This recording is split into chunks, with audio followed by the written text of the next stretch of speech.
Hello friends, please subscribe our channel, like this video and share with your friends.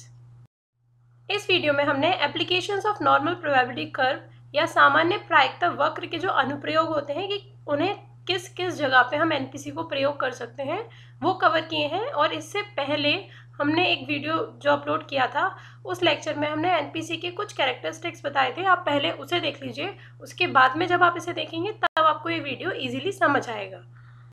चलिए NPC के कुछ application देखते हैं। First application is converting raw score into comparable standard normalised score.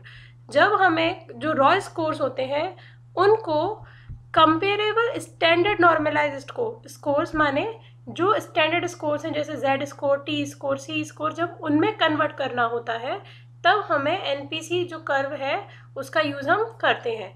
ये हमने normal standard scores जो है उसका भी वीडियोस आपको पहले भी अपलोड किया है जिसका लिंक आपको डिस्क्रिप्शन में मिल जाएगा, एंड कुछ जो है जेड स्कोर का लिंक आपको यहाँ से भी मिल जाएगा।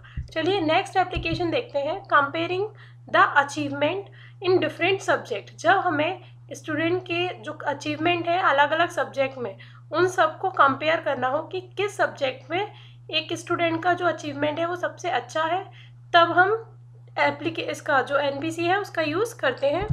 Next is to determine the relative difficulty value of the test items. जब हमें किसी एक सिंगल टेस्ट आइटम की जो आपस में रिलेटिव डिफ़िकल्टी वैल्यू पता करनी हो कि कोई टेस्ट आइटम है तो वो कितना डिफ़िकल्ट है उससे रिलेटेड जो दूसरे टेस्ट आइटम है उनके कंपेरेटिव, तो हम एनपीसी का यूज़ करते हैं। इसके अलावा भी और काफ़ी सारी एप्लीकेशन है जिसको हम अपनी आगे वाली वीडियोज़ में कवर करेंगे। फर्स्ट एप्लीकेशन जो है converting raw score into comparable standard normalised scores, उसको देखते हैं। इसको हम एक डायरेक्ट क्वेश्चन के थ्रू जो है सॉल्व करेंगे। देखिए मेन इसका पर्पस यही होता है कि जो हमारे पास स्कोर्स है हमें उसे स्टैंडर्ड स्कोर बनाना है, तभी हम एनपीसी का यूज़ करते हैं। ये क्वेश्चन है गिवन अ नॉर्मल डिस्ट्रीब्यूशन की हमें एक नॉर्मल डिस्ट्रीब्यूशन दे रखा है जहाँ पर n is equals to 800, mean equals to 80 and S D हमें 16 दे रखा है। To find the standard scores for the raw score for T for the given distribution, हमें क्या करना है, इस क्वेश्चन को सॉल्व करना है। क्या करने के लिए, रॉ स्कोर 40 के लिए जो है हमें स्टैंडर्ड स्कोर पता करना है। तो देखिए हम जेड स्कोर का जो फॉर्मूला होता है वही यूज़ करेंगे, Z equals to X minus M upon sigma. यहाँ पर जेड हमारा वैल्यू ऑफ जेड स्कोर है, X means value of raw scores, sigma है स्टैंडर्ड डेविएशन एंड एम है मीन ऑफ स्कोर्स। ये आपको हमने जेड स्कोर का जब बताया था तभी भी एक्सप्लेन किया था। अब इसको सॉल्व कैसे करेंगे, देखिए ये हमारा एनपीसी है, उसके अकॉर्डिंग 0 सिग्मा हमारे बीच में आता है एंड लेफ्ट साइड पे 1 जो है कम होके यानी कि -1 sigma, -2 sigma, -3 sigma, and right side पे +1 सिग्मा, +2 सिग्मा एंड +3 सिग्मा, ऐसे ही आगे बढ़ता जाता है। अब हमारा फॉर्मूला था z equals to X minus M upon sigma, इससे हम सॉल्व करेंगे। और हमें क्या क्या गिवन था, z की वैल्यू हमें फाइंड आउट करनी है, x इक्वल्स टू 40 दे रखा था, सिग्मा की वैल्यू 16 एंड मीन हमें दे रखा है 80। क्वेश्चन में n और दे रखा है पर हमें यहाँ पर n का कोई यूज़ नहीं है, इसलिए हम उसे यहाँ कंसिडर ही नहीं करेंगे। चलिए अब अगर इस डायग्राम के अकॉर्डिंग, मतलब इन जो वैल्यूज़ के अकॉर्डिंग अगर हम डायग्राम में देखें तो मीन हमें यहाँ पर रखना पड़ेगा 80, ठीक है। अब यहाँ पर ये बोल रहे थे कि जो डेविएशन है वो 16 है, तो डेविएशन माने -1 सिग्मा एंड 0 सिग्मा के बीच का जो है डिफरेंस है ये हमारा होगा यहाँ पर 16 का डिफरेंस। सिमिलरली यहाँ पर भी ये 16 का डिफरेंस होगा। तो अगर हमें इनकी वैल्यूज़ जो मेन स्कोर्स है वो लिखना है तो उसके लिए क्या करेंगे, 80 में से माइनस करते जाएंगे 16, जब -16 किया देन 64 बचा, 64 में से फिर माइनस करेंगे 16 तो वैल्यू आ गई हमारे पास 48 में से देन हमने अगेन माइनस किया 16 तो 32 आ गया। और राइट साइड में भरने के लिए क्या करेंगे, 80 में 16 ऐड किया 96 में 16 ऐड किया 112, एंड ऐसे ही हम आगे तक और बढ़ते जा सकते हैं। चलिए नेक्स्ट देखते हैं। अब अगर हमें, ये तो हमारा ग्राफिकली हो गया, अब हमें क्या करना है, यहाँ पर हमें 40 की जो है raw score x equals to 40 के लिए हमें z स्कोर पता करना है। अब देखिए यहाँ पर 40 हमारा कहाँ आ रहा है, 48 एंड 32 के बीच में कहीं पर जो है वो 40 वैल्यू आ रही होगी, तो उसके अकॉर्डिंग हमारा जो z स्कोर है वो लगभग 2 पॉइंट समथिंग होगा। ये हमने ग्राफ के थ्रू पता कर लिया। अगर एग्जैक्ट हम इसका प्लॉटिंग करेंगे जो ग्राफ पेपर होता है तो हम उसका आंसर केवल ग्राफ से भी पता चल जाएगा। अब इसको फॉर्मूले से कैसे कैलकुलेट करेंगे वो देखिए। जो हमारे पास जेड स्कोर का जो फॉर्मूला था, उस फॉर्मूले में हमने ये वैल्यूज़ यहाँ पर रख दी। जेड इक्वल्स टू 40 माइनस 8/16, मतलब जो एक्स है रॉ स्कोर्स की जगह 40 रखा, मीन की जगह 80 और स्टैंडर्ड डेविएशन की जगह 16। सॉल्व किया, 40 माइनस 80 हमारा माइनस का 40 बचा, क्योंकि 40 जो है छोटी वैल्यू है। छोटी वैल्यू में से जब बड़ी वैल्यू को माइनस करते हैं तो आंसर माइनस में आता है, और नॉर्मल डिफरेंस इसका 40 रहा 16। अब इसे सॉल्व किया तो आंसर आया माइनस का 2.5। तो देखिए जो हमारा हम एज्यूम किए थे कि 2 सिग्मा और माइनस 3 सिग्मा के बीच में कहीं वैल्यू आ रही होगी, तो हमारा माइनस 2.5 जो वैल्यू आई है वो यहाँ पर एग्जैक्ट आ गई। तो अब हमने क्या किया, इसका जो हम एक्सप्लेनेशन देंगे वो ये बताएंगे कि for raw score 40, standard score या जेड स्कोर इज माइनस 2.5, यानी कि रॉ स्कोर 40 के लिए जो हमारा स्टैंडर्ड स्कोर जेड स्कोर है वो है माइनस का 2.5। आई होप आपको अभी समझ आ गया होगा। ये था हमारा एप्लीकेशन 1। अब जो हमारा एप्लीकेशन 2 है वो है comparing the achievement in different subjects. अगर हमें किसी भी स्टूडेंट के अलग अलग सब्जेक्ट में आए हुए मार्क्स को या जो अचीवमेंट है उनका उससे आपस में कंपेयर करना है, तो देखिए यहाँ पर हम इसको यूज़ इसलिए करेंगे क्योंकि डिफरेंट डिफरेंट सब्जेक्ट में उनके जो आइटम्स थे उनकी डिफ़िकल्टी लेवल डिफरेंट रही होगी, जो सारे बच्चों ने परफॉर्म किया वो परफॉर्मेंस अलग रही होगी। इसलिए अगर 100 में से ही, वैसे तो ये भी होता है कि कुछ कुछ जो टेस्ट है, मान लीजिए मैथ्स में जो है वो हमारा आउट ऑफ 100 में से आए हैं मार्क्स, और इंग्लिश में है वो 150 में से आए हैं, तो हम उनको आपस में कंपेयर नहीं कर सकते। पर अगर हमारे मार्क्स 100 में से ही हैं सभी के, जैसे मैथ्स में भी 100 में से, इंग्लिश में भी 100 में से, पर एक इंग्लिश में आए किसी बच्चे के 40 मार्क्स एंड जो है मैथ्स में आए उसके 60 मार्क्स, तो हम कंपेयर करके ये नहीं बता सकते कि वो बच्चा मैथ्स में अच्छा है, क्योंकि हमें नहीं पता कि उसी क्लास के जो और जो मार्क्स हैं और स्टूडेंट्स के वो कैसे रहे हैं, उनका मीन एसडी क्या है। तो इसलिए हमें एक सेम स्केल पे उन्हें लाना पड़ेगा दोनों को, उसके बाद में ही हम उन्हें कंपेयर कर सकते हैं। तो देखिए क्वेश्चन है, a student obtain 80 marks in maths and 50 marks in English, find out which subject he did better if it is given that. अगर दे रखा हो कि जो उसके मैथ्स में है मीन वो है 70, इंग्लिश में मीन है उसका 30, और जो मैथ है उसमें एसडी है उसका 20 एंड इंग्लिश में एसडी है उसका 10। तो इसके बेसिस पे हमें कैलकुलेट करना है कि जो स्टूडेंट है उसने मैथ्स में बेटर किया या इंग्लिश में बेटर किया। अब देखिए इसको हम सॉल्व कैसे करेंगे। Z score for raw score 80 in maths, हमें सबसे पहले पता क्या करना है, जेड स्कोर पता करना है किसके लिए, 80 स्कोर के लिए मैथ्स में। तो यहाँ पर देखिए हम यही फॉर्मूला यूज़ करेंगे, Z equals to X minus M upon sigma. Maths के लिए जो एक्स है रॉ स्कोर वो है हमारा 80 एंड मीन है 70 एंड एसडी है 20। तो हमें यहाँ पर नॉर्मली वैल्यूज पुट करनी है। ये अभी हमने जैसा सम पहले सॉल्व किया था फॉर एप्लीकेशन 1 वैसे ही सॉल्व कर रहा है। वीडियो के साथ साथ भी इसको सॉल्व कर सकते हैं जिससे कि आपको अंदाज़ा हो जाए कैसे हमें करना है। देखिए 80 माइनस 70 अपॉन 30 हमने यहाँ किया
हमने यहाँ पर 80 माइनस 70/20 किया। 80 क्यों? क्योंकि वो एक्स स्कोर रॉ स्कोर था हमारा, एंड 70 जो है मैथ्स का मीन था, एंड 20 जो है वो एसडी था। तो देखिए इसको सॉल्व करके हमने हमारा क्या आया, 80 माइनस 70 = 10 आ गया, एंड नीचे जो है 20। इसको सॉल्व किया तो 0.5 सिग्मा, यानी कि जेड स्कोर जो है वो इसका है 0.5 सिग्मा। हमने मैथ्स का तो कैलकुलेट कर लिया, सिमिलरली हमें इंग्लिश के लिए भी कैलकुलेट करना है। यहाँ पर जो है मीन हो गया, वो जो रॉ स्कोर है वो हमारा 50 है, हमें 50 रॉ स्कोर के लिए ही पता करना है, एंड जो मीन था उसका वो 30 रहा, and raw standard deviation 10 calculate किया। 50 माइनस 30 = 20/10, देन इसका आंसर आया 2 सिग्मा। अब देखिए जो 0.5 सिग्मा है और ये 2 सिग्मा है, तो यहाँ पर जो 2 सिग्मा है वो बड़ी वैल्यू है 0.5 सिग्मा से, इसलिए हम यहाँ ये कहेंगे कि जो स्टूडेंट का अचीवमेंट है वो मैथ्स में कम है इंग्लिश के कंपैरिजन, या ये कह सकते हैं कि स्टूडेंट का अचीवमेंट इंग्लिश में अच्छा है मैथ्स के कंपैरेटिव। अगर हम कहें तो मैथ्स में उसका अचीवमेंट अच्छा नहीं है, इंग्लिश में उसका अचीवमेंट बेस्ट है। अब यहाँ पर सेम क्वेश्चन के लिए आप अगर सॉल्व करना चाहें तो आप सॉल्व कर सकते हैं। देखिए हम आपको ये एक टास्क दे रहे हैं, यहाँ पर आपको बस क्या चेंज करना है, रॉ स्कोर 80 की जगह आप ले लीजिए रॉ स्कोर जो है 40 मैथ्स में, एंड 50 की जगह जो जेड स्कोर है वहाँ पर 50 की जगह आप ले लीजिए 37। अब आपको हमें बताना है कि इसके लिए जो सिग्मा वैल्यू जो आएंगी, स्टैंडर्ड डेविएशन जो ये आएंगे वो डिफरेंट आएंगे। सिमिलरली आपको सॉल्व करना है और आप कमेंट करके हमें बताइए कि इसके अकॉर्डिंग अगर देखा जाए जो है मैथ्स के लिए 40 जो स्कोर है एंड इंग्लिश के लिए 37 के लिए अगर हम देखें तो उस स्टूडेंट के मार्क्स किस में ज़्यादा बेटर है, मैथ्स में या इंग्लिश में। ये आपका होमवर्क है, आप हमें इसको सॉल्व करिए और कमेंट करके हमें बताइए कि उसके मार्क्स किस में रहे, और आप अपने आंसर्स भी बता सकते हैं।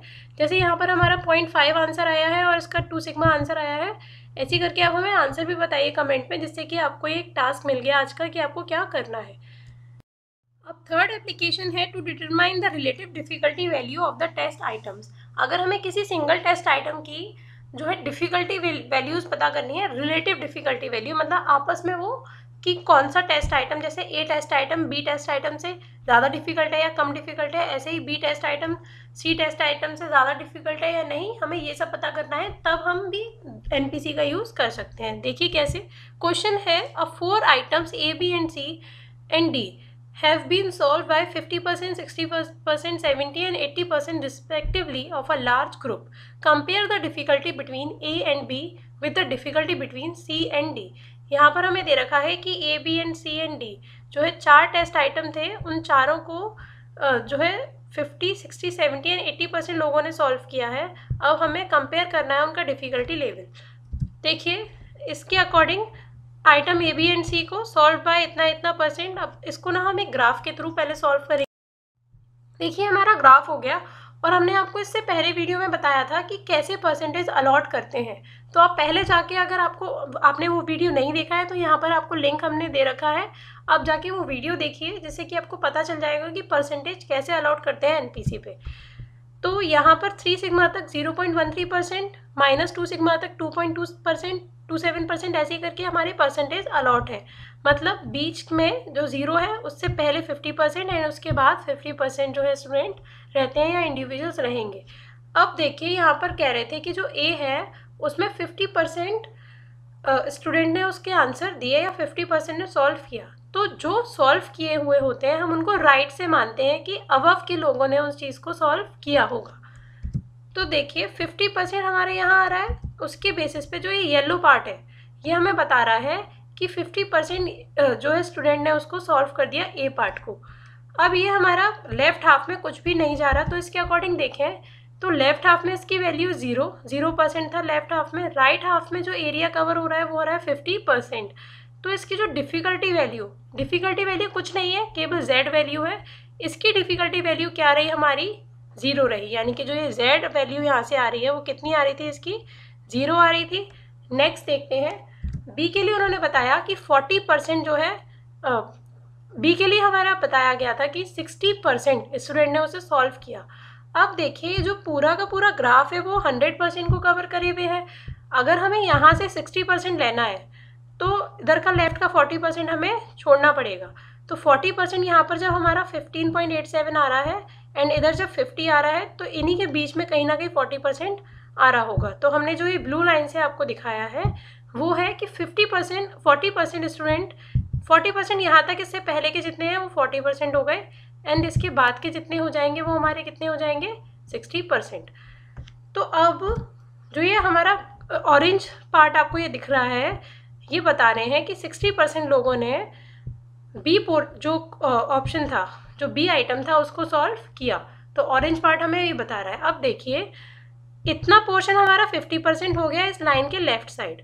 अब लाइन के इधर देखा जाए तो केवल 10% एरिया ये बचा रहा। चलिए अब हम इसको देखते हैं कि 10% जो है लेफ्ट हाफ में रहा एंड राइट हाफ में हमारा 50%। तो हमें अभी इसको कंसीडर नहीं करना है, हमें केवल इस 10% से मतलब है। तो इसकी जो टेबल वैल्यू होती है वो होगी -2.53। ये हमने टेबल से लेकर आए हैं 0.253। अब माइनस क्यों लगा है? क्योंकि ये लेफ्ट हाफ में है यहाँ पर, इसलिए। आप इसको दूसरे तरीके से ऐसे भी समझ सकते हैं कि 0 एंड -1 के बीच में जो वैल्यू आ रही है वो आ रही है माइनस का 0.253 यहाँ पर। मतलब ये हमने टेबल से बताया है पर आपको एक अंदाज़ा लगाने के लिए बता रहे हैं। अगर आपको ये नहीं समझ में आ रहा तो आप बिल्कुल भी टेंशन मत लीजिए, क्योंकि इस टाइप के जो सम्स हैं वो एग्ज़ाम में नहीं आते हैं। मतलब नेट जैसे एग्ज़ाम में नहीं आते जहाँ पर आपको टेबल वो लोग प्रोवाइड ना कर पाए, क्योंकि इसमें टेबल देखना ज़्यादा ज़रूरी होता है। ये हम आपको कॉन्सेप्ट बेस के लिए बता रहे हैं। पर हाँ, वहाँ पर ये आ सकता है कि एग्जैक्ट ऐसे ऐसे क्वेश्चन पूछे जा सकते हैं कि जो वैल्यू 1 सिग्मा पर आ रही है, -2 सिग्मा पर आ रही है, तो उसके लिए हम आपको अभी नेक्स्ट स्लाइड में बताएंगे कि आपको उसके लिए क्या करना है। चलिए इसके आगे आप देखते हैं क्या करेंगे। अब हमारा जो था सी पे क्या था, 70% लोगों ने उसको सॉल्व किया। तो 50% तो हमारा लेफ्ट हाफ में हो ही गया, बाकी का ये जो परसेंट है वो हमारा हो गया 20%। तो इसको देखिए, ये जो पिंक पोर्शन है वो हमारा पूरा 70% को दिखा रहा है, लेफ्ट हाफ का राइट हाफ का 50% एंड लेफ्ट में जो है वो 20%। तो इसके अकॉर्डिंग जो हुआ 20 + 50 हमारा 70 हो गया। एंड इस 20 की वैल्यू अगर हम टेबल से देखें तो वो आएगी माइनस का 0.525। नेक्स्ट सिमिलरली डी को भी देखें तो 20% अगर 50% हमारे यहाँ तक लाई कर रहे हैं 15%, तो उसके अप्रॉक्स कहीं पर आसपास, सपोज ये अगर हम आपको कलर्स का दूसरा चेंज करके दिखाते हैं,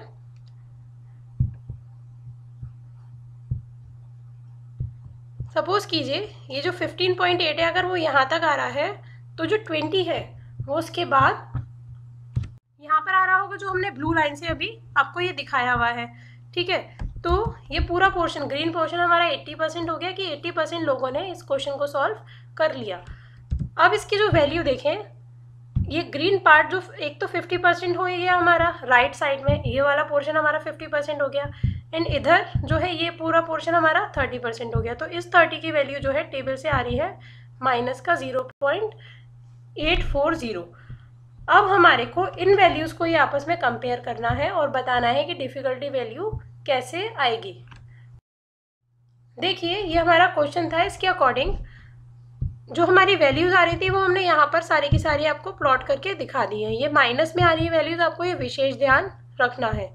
अब मेन चीज़ है जो इन वैल्यूज़ से हमको समझ में आ रही है कि वैल्यूज़ हैं ये इंक्रीजिंग ऑर्डर में है। मतलब डिफ़िकल्टी वैल्यू जो है ए की सबसे कम है, सबसे ज़्यादा है एंड डी की सबसे कम है डिफ़िकल्टी वैल्यू। क्योंकि जिस क्वेश्चन को आप एक नॉर्मल बात समझिए कि जिस क्वेश्चन को सबसे ज़्यादा लोगों ने सॉल्व करा, ऑब्वियस है उसकी डिफ़िकल्टी वैल्यू सबसे कम होगी, और जिस क्वेश्चन को सबसे कम लोगों ने, जैसे कि केवल 50% लोगों ने सॉल्व करा, उसकी डिफ़िकल्टी वैल्यू सबसे ज़्यादा होगी। इसलिए यहाँ पर सबसे ज़्यादा डिफ़िकल्टी वैल्यू ए की है एंड सबसे कम डिफ़िकल्टी वैल्यू डी की है। ये तो अभी क्लियर हो गया। अब हमें पता करना था रिलेटिव डिफ़िकल्टी। तो रिलेटिव डिफ़िकल्टी जो है बी माइनस ए अगर देखें तो उसका आंसर आएगा हमारे पास माइनस का 0.253 एंड डी माइनस सी अगर हम करेंगे तो ये माइनस माइनस यहाँ पर प्लस हो जाएगा एंड आंसर आएगा माइनस का 0.315। तो इसके according problem B is simpler than problem A by having 0.253 sigma less difficulty value, and problem D is simpler than problem C by having 0.35 sigma less difficulty value. मतलब जो problem B है वो simpler है then problem ए। ये वाली बात आपको समझ में आ गई, और वो भी कितना, 0.253 सिग्मा सिंपल है। ठीक है, अब ऐसे ही problem D is simpler than problem C by having 0.315 sigma less difficulty value. ये इनकी डिफिकल्टी वैल्यूज हैं, रिलेटिव डिफिकल्टीज। आई होप आपको ये पूरा आप समझ में आ गया होगा।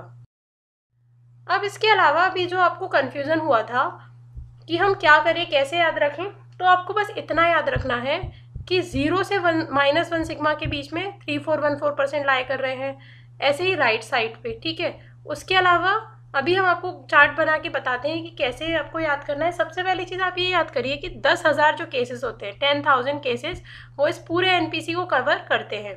सेकेंड चीज़, अगर 95% केसेस की बात हो रही है तो वो हमेशा आएगा ±1.96 सिग्मा के बीच में, यानी कि लेफ्ट साइड से लेके 1.96 यहाँ से लेके राइट साइड में 1.96 तक के बीच के जितने भी केसेस होंगे वो हमारे होंगे 95%।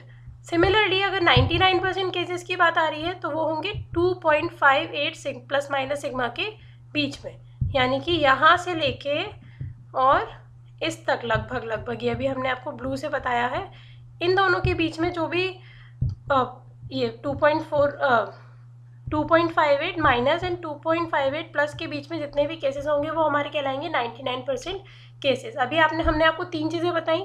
नेक्स्ट चीज़ आप क्या याद रखिए कि 0 to 1 सिग्मा कितने % केसेस लाई कर रहे हैं, 3414, ये वाला पोर्शन। ठीक है, 1 to 2 सिग्मा कितने % केसेस लाई कर रहे हैं, 13.59, एंड 2 to 3 सिग्मा कितने % है, 2.14। सिमिलरली आपका नेगेटिव में भी हो जाएगा एंड पॉजिटिव में, दोनों चीज़ें सेम रहेंगी कि 0 to minus sigma same %, -1 to -2 sigma 13.59, -2 to -3 sigma 2.14। Next चीज़ आपको क्या याद रखना है कि 0 से डेविएशन पता करिए। 0 से 1 सिग्मा तक कितने % है, सेम रहेगा ऊपर वाला 3.14। 0 से 2 सिग्मा, इन दोनों को, येलो और ग्रीन पार्ट को राइट साइड में ऐड कर दीजिए, 47.73%। एंड 0 to 3 सिग्मा के लिए आपको yellow, green and blue right side के इन तीनों पार्ट को ऐड कर देना है और आंसर आ जाएगा 49.87% केसेस 0 to 3 सिग्मा लाए कर रहे हैं। आपको बस इतना याद रखना है, और इसके बाद की जो एप्लीकेशंस हैं जो कि हम आपको नेक्स्ट वीडियो में बताएंगे, वो आप इसके बेसिस पे भी सॉल्व कर पाएंगे, क्योंकि एग्जाम में जो क्वेश्चंस आते हैं वो ऐसे ही आते हैं, थोड़ा सा आपको याद रखने के बेसिस पे, क्योंकि वहाँ टेबल आपको प्रोवाइड नहीं की जाती है। आई होप आपको ये वीडियो समझ में आया होगा। आपका जो भी डाउट है आप कमेंट करके हमें बता सकते हैं, हम जैसे भी पॉसिबल होगा आपको रिप्लाई ज़रूर करें। आई होप आपको ये वीडियो पसंद आया होगा। देन प्लीज़ लाइक कीजिए इस वीडियो को एंड अपने फ्रेंड्स को भी शेयर कीजिए, एंड अगर आप इस चैनल पे नए हैं then subscribe our channel. Thank you.